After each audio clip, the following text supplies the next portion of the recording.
Welcome to day 7 of the 90 day challenge guys. तो आज हम लोग देखेंगे मार्केट क्या लग रहा है, राइट। तो अब अगर मैं मार्केट्स की बात करूँ तो आज का market was very weak, right. ये आप सभी को कल हमने देखा था कि यार मार्केट गिरने वाला है। क्या मार्केट गिरा? आज डेफिनेटली 500 के आसपास में सपोर्ट था, तो मार्केट कहीं ना कहीं 500 के आसपास रुक गया है। बट कल के लिए क्या होगा? कल क्या हम लोग बोल सकते हैं कि मार्केट यहाँ से यू टर्न लेगा? तो गाइस अगर मैं बात करूँ ओवरऑल हो क्या रहा था अभी तक, अगर क्योंकि अभी इलेक्शंस आने वाले हैं आगे चल के, तो अब अगर मैं बात करूँ इलेक्शन के रिजल्ट से पहले मार्केट इतना वॉलेटाइल क्यों हो रहा है? तो जितने भी लोगों ने पोजीशंस बनाई थी फ्रॉम 13 मई से लेके जो यहाँ तक के लेके गए थे, उन लोगों ने कहीं ना कहीं अपनी पोजीशंस बुक कर लिए, right. So this is what we were aiming for. अब क्या होगा? अब मार्केट बहुत ज़्यादा लाइट होके रखा है। लाइट का मतलब क्या है कि मार्केट में कोई बहुत ज़्यादा पोजीशंस नहीं है, ना बाइंग की है ना सेलिंग की है।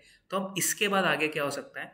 आप देखोगे मे बी जो अभी मार्केट सिनेरियो बन रहा है, मैं अगर उसकी बात करूँ ओवरऑल मार्केट में क्या हो रहा है, आप देखोगे ये सपोर्ट जोन पे फिर से आ गया है। So this is the point where it started basically, and ये पॉइंट पे वो फिर से आ चुका है।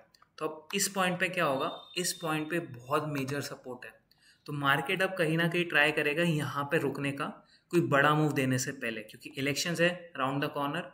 तो इलेक्शंस के पहले क्या होगा? मार्केट कहीं ना कहीं हो सकता है यहीं पे 100 200 300 पॉइंट्स खेले, बट इसके नीचे नहीं जाएगा। 22,400 is the lower limit, right. तो जो मार्केट का आज का लो है आप उसको मार्क करके रख सकते हो। इन केस अगर ये लो टूटता है तो मार्केट में और ज़्यादा सेलिंग आ सकती है। Otherwise I am not expecting कोई सेलिंग का पार्ट, क्योंकि मार्केट में कहीं ना कहीं आप देखोगे लोग पॉजिटिव की तरफ ज़्यादा है। क्या कहीं ना कहीं मोदी आने वाला है, तो ओवरऑल मार्केट बढ़ने का चांसेस ज़्यादा है, राइट। सो क्या मैं बोल सकता हूँ यहाँ से मार्केट अप ट्रेंड पकड़ सकता है? डेफिनेटली यस, बट स्टिल हमें इलेक्शन तक का वेट करना पड़ेगा। मे बी कल का मार्केट थोड़ा सा साइडवेज हो सकता है, बिकॉज बहुत ज़्यादा पोजिशंस नहीं है मार्केट में। मंडे से जो भी होगा, क्योंकि सैटरडे से आपके रिजल्ट आना चालू हो जाएगा, तो वहाँ पे क्या होगा? मंडे से गैप अप गैप डाउन जो भी सिनारी होगा उस हिसाब से मार्केट रिएक्ट करेगा, राइट। सो नेक्स्ट वीक बहुत ज़्यादा वॉलेटाइल होगा या ट्रेंडिंग हो सकता है। I would say Monday Tuesday Wednesday Thursday, ये 3 4 दिन बहुत ज़्यादा ट्रेंडिंग हो सकता है। तो बहुत सारी नई अपॉर्चुनिटीज़ आएगी पैसा कमाने के लिए। कल के लिए मैं बात करूँ साइडवेज टू बुलिश है, राइट। तो मार्केट क्या होने वाला है अभी? साइडवेज टू बुलिश, क्योंकि बहुत ज़्यादा पोजीशंस एडअप नहीं है।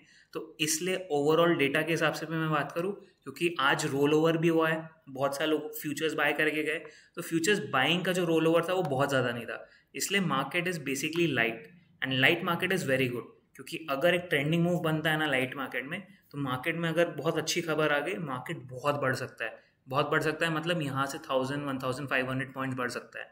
23,500 या 24,000 तक के भी जा सकते हैं in the next 1 to 2 weeks, right. So ये ऐसा सिनेरियो बन रहा है मार्केट में। चलिए अब अगर मैं बैंक निफ्टी की बात करूँ, बैंक निफ्टी कैसे प्ले आउट कर रहा है। So let's see bank Nifty also. तो अब अगर मैं बैंक निफ्टी की बात करूँ, बैंक निफ्टी कहीं ना कहीं स्ट्रेंथ दिखा रहा है, राइट। स्ट्रेंथ दिखा रहा है का मतलब, आज आप देखोगे निफ्टी इतना ज़्यादा गिरा है, निफ्टी की एक्सपायरी थी, बट बैंक निफ्टी कहीं ना कहीं पॉजिटिव बंद हुआ है, राइट। बैंक निफ्टी ने आज कहीं ना कहीं अपना जो पोजीशन थी उसको छोड़ा नहीं है। सो कहना ऐसे बैंक निफ्टी में स्ट्रेंथ दिख रही है, तो ये स्ट्रेंथ को क्या हम लोग यूटिलाइज कर सकते हैं? Definitely yes.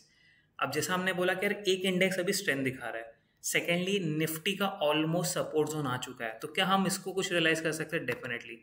तो बैंक निफ्टी अगर बेसिकली कल तो ऊपर का ही मुझे ज़्यादा उम्मीद दिख रही है as per the data, but still क्या ऊपर जा सकता है? डेफिनेटली। मंडे से हो सकता है ये सारी चीज़ें रॉकेट हो जाए। तो क्या अगर आप कोई स्टॉक फोकस भी कर सकते हो बैंक निफ्टी बेसिस पे? डेफिनेटली आप स्टॉक्स के ऊपर भी ध्यान दे सकते हो, क्योंकि कहीं ना कहीं बैंक निफ्टी का ट्रेंड भी अपसाइड दिख रहा है, क्योंकि आज के दिन भी इसने इतना ज़्यादा पॉजिटिविटी दिखाया एंड डे का लो नहीं तोड़ा है, right. So overall bank Nifty is also positive. Thirdly अगर मैं फिन निफ्टी की बात करूँ, फिन निफ्टी ऑलमोस्ट अगर आप जितने भी कॉन्स्टिट्यूएंट्स है वो मेजरली बैंक निफ्टी के ही है फिन निफ्टी में। सो फिन निफ्टी और बैंक निफ्टी सिमिलर लाइंस पे ही चलता है मेजरली। तो अगर निफ्टी बैंक निफ्टी स्ट्रॉन्ग था तो फिन निफ्टी भी आप देखोगे स्ट्रॉन्ग स्ट्रेंथ ही दिखा रहा है आपको, राइट। सो जैसा कि हम लोग यहाँ पे बात कर रहे हैं, फिन निफ्टी भी स्ट्रेंथ दिखा रहा है। तो कहीं ना कहीं हो सकता है अकॉर्डिंग टू मी कल से मार्केट कहीं ना कहीं शायद ऊपर जाने का ट्राई करे, राइट।